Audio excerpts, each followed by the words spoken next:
Hi everyone, this will be my first video on this channel after probably 12 years. I did have, I think, few videos before, but those videos are now erased. And this will be a fresh start, new beginning for me with YouTube. And star of this video will be this bike on the left. So the story goes, one day I did search the marketplace for a bike for me to drive, and I did saw ad for this bike. The price was, I think, 300 euros. I did call the seller. We agreed to I go and see the bike. I did go, and I didn't want to pay 300 euros for a bike in that condition. After a few messages and few days after, I negotiated the price for 250. I did go again to see the bike and lower the price a bit more. So we agreed on 230 euros, and that is the price which I did buy this bike. So that day I did go with the owner of the bike to transfer the bike on my name, and later that day I returned with a small truck. I loaded the bike to a truck. I did drive that truck with the bike inside to my home, and I did try to do some, let's say, mechanical repairs on very extreme, very low budget, and I did try to do some repairs, but obviously from the pictures and everything you saw that I'm missing a lot of fairings and some mechanical parts. So I did search for another bike to strip it down for parts, and with this bike I did have fairings and some of the mechanical parts. I did strip this bike for fairings and some of those parts, but another bike popped out on marketplace. So I did buy that third bike that I drive now. Well, now it's the winter, so I don't drive it now, and I still drive that third bike, but those two bikes are collecting dust previous 3 years. In the meantime, I did do some small work in the background. I did go to a machine shop and bring them cylinder with the new piston to hone it, let's say, to bore a new sleeve on that cylinder. And the idea for this video will be to start this bike. So right now I want to clear the path for this bike so I can push it more towards working bench, and start to do some work on it. I cleared the path for the bike, so I did also uncover it from this blanket, and you can see it closer now.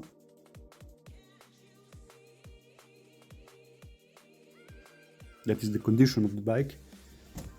Now I'm gonna push the bike from over there to over here, so I will have more space to work on the bike.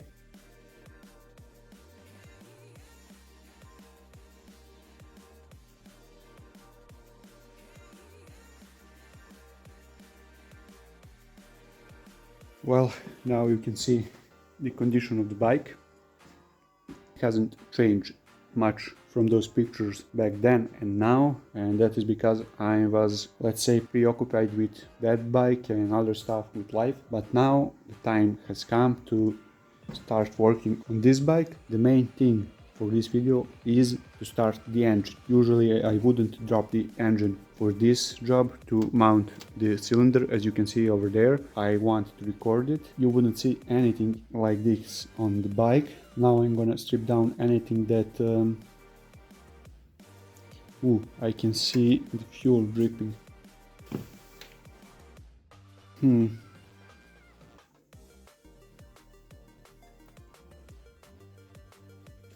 Well, there isn't that much fuel to begin with, few drops, as I said. Now it's time to drop the engine. I'm gonna do that off the camera. Exhaust is held on by two nuts on the cylinder, one bolt in the middle and one bolt on the muffler. Well, after the exhaust, now it's time, I think, to take down the radiator, because after I take it down I will have more space to work around here. At least the radiator isn't hard to remove. One upper bolt and two lower bolts.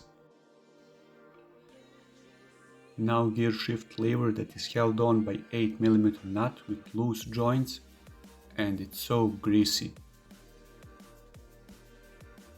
These are 13mm nuts, taking out washer with magnet. Now placing this crate underneath the engine because I don't want the engine to fall down. Again 13 millimeters.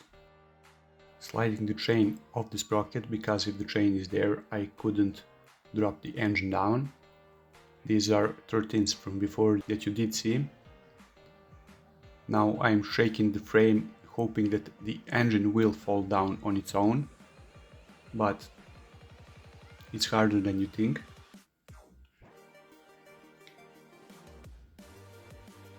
Now I'm using a crowbar to slide it out of the frame.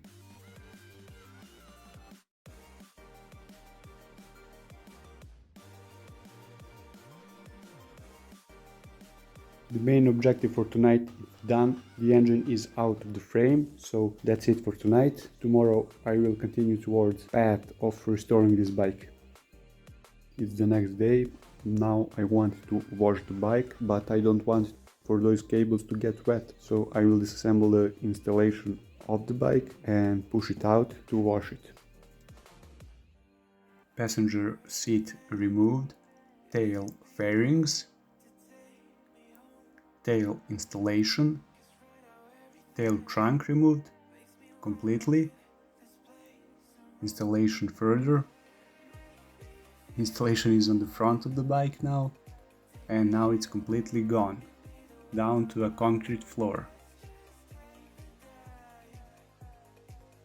Well people, I disassembled everything. Who is gonna assemble this back together? I don't have any idea, and if it's maybe gonna stay like this for another 3 or 4 years. A bit, small progress has been made. Now I need to push the bike outside and wash it from everything, but later I'm still gonna disassemble the bike further and paint this part of, let's say, subframe, because there is a bit of corrosion here and there. I probably won't paint the whole subframe, just those small parts, and I'll see what I'm gonna do after that.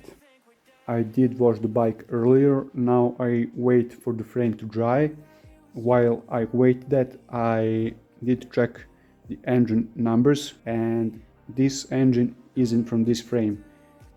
This frame was paired from the factory with this engine. I need to get stator cover from that engine, and that cylinder with new sleeve, with new piston, and I will mount this engine on this frame to start it and to let it run for some time, and after that I will decide how deep I want to go with painting, because I will touch up those rusty spots on subframe, and I'm still thinking about painting completely this rear arm, let's say, and main frame. Taking off this engine stator cover that is held on by 6mm Allen bolts, and using a drill to unscrew them faster. Below the magnet are 2 bolts that hold the starter, and 1 bolt is outside that housing. Don't get confused, this is different engine. You can see that this one doesn't have a cylinder. Now it's time to install that starter. First thing that goes in is this small plate, then 2 bolts, let's say below the magnet. Third one goes outside of the housing, and the next part is stator cover. I'm using a drill to get those bolts faster, and then Allen key to tighten everything. Just for you to see that I actually did buy a new piston. The price was around $120 for it, Rox piston. This is that cylinder.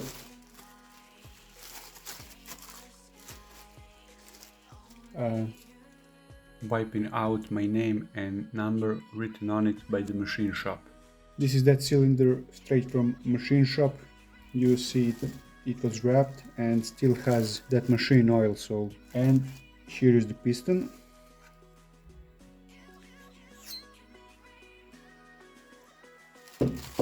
Piston is inside the cylinder because you need to to give the piston with the cylinder to a machine shop when they are, let's say, honing that new sleeve, because they are measuring the piston, and with that measurement they are honing the cylinder.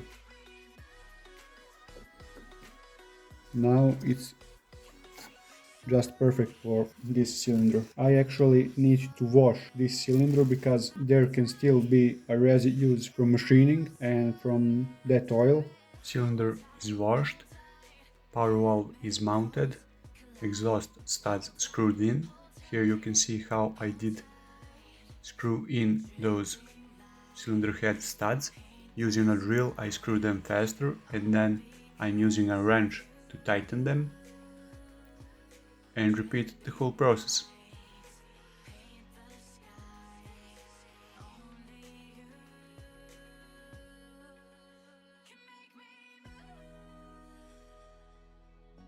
You can see the weight difference between the old piston and a new piston.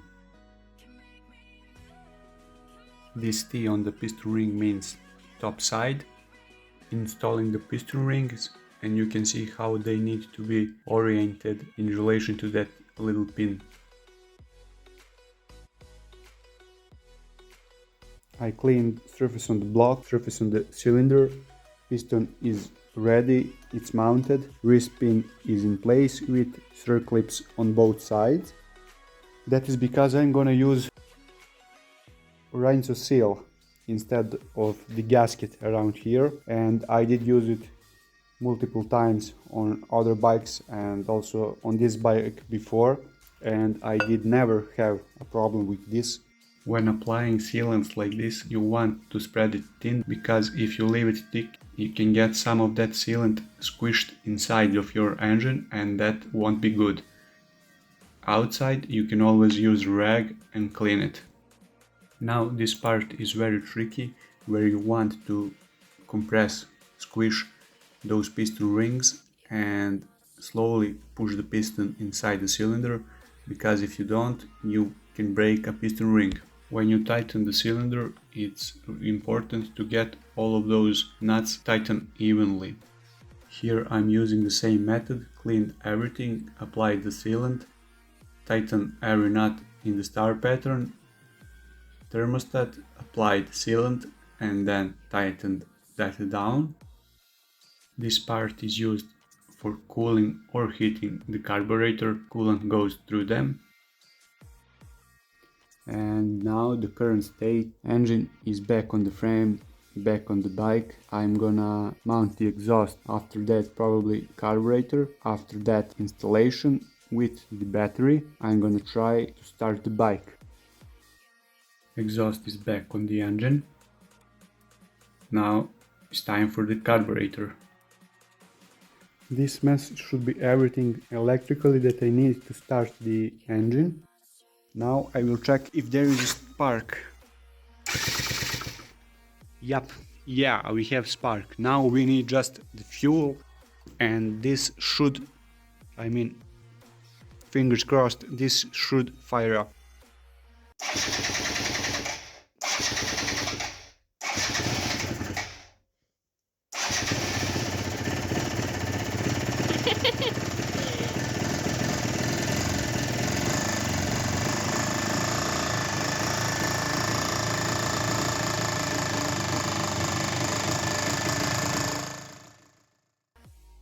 Bike fire when I cranked it, and it ran for a minute or two, and then I shut it down because there is no coolant to cool down the cylinder and the cylinder head, and then I waited half an hour, maybe a little bit more, for it to cool down.